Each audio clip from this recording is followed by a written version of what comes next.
Madame Grimet, bonjour. Vous faites partie du service de médiation scolaire en Wallonie. Est-ce que vous pouvez nous présenter votre service ? Oui, bien sûr. Donc moi, je m'appelle Isabelle Grimet, je suis médiatrice scolaire. Je fais partie du service de médiation scolaire en Wallonie. C'est un service qui dépend de la Direction générale de l'enseignement obligatoire, donc de la Fédération Wallonie-Bruxelles. Nous intervenons dans les écoles secondaires et parfois avec dérogation dans l'enseignement primaire. D'accord. Et donc, en quoi consiste votre travail ? Vous parlez d'intervention. Eh bien, concrètement, qu'est-ce que c'est ? Donc voilà, nous avons deux types de missions. Donc nous intervenons dans tout ce qui est problématique de violence entre jeunes, de violence entre jeunes et adultes, où on fait également des interventions, des médiations entre familles et écoles. On intervient également dans tout ce qui est problématique de décrochage scolaire. D'accord. Et donc, dans le cadre du cyberharcèlement, qu'est-ce que vous proposez par rapport à cette thématique particulière ?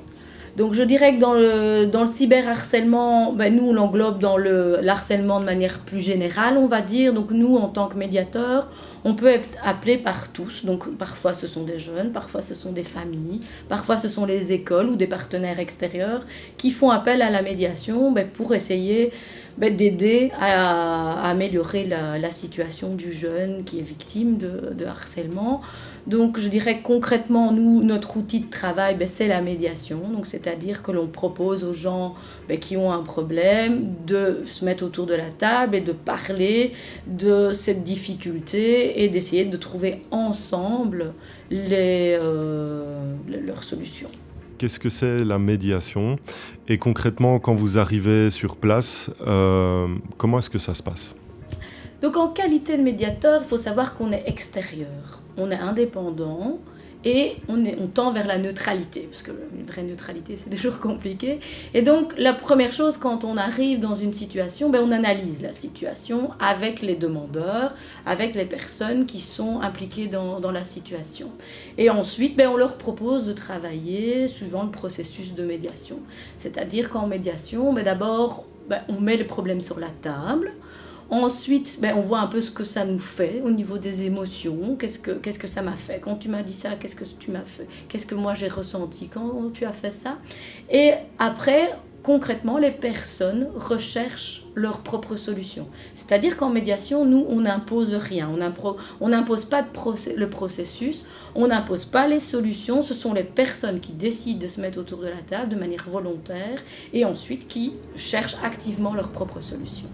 Oui, donc ça implique que toutes les parties souhaitent trouver une solution au problème ensemble, en collaborant.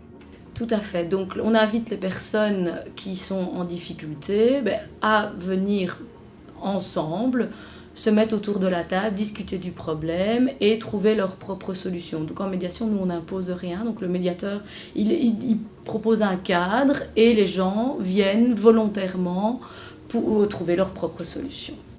D'accord. Et alors, quelle sera la part de l'établissement scolaire dans cette médiation ? Est-ce qu'ils sont aussi autour de la table ? Est-ce qu'ils ont leur mot à dire ? Comment ça se passe ? Donc nous, en tant que médiateurs, on est soumis au secret professionnel. C'est-à-dire que l'école, en général, est demandeuse.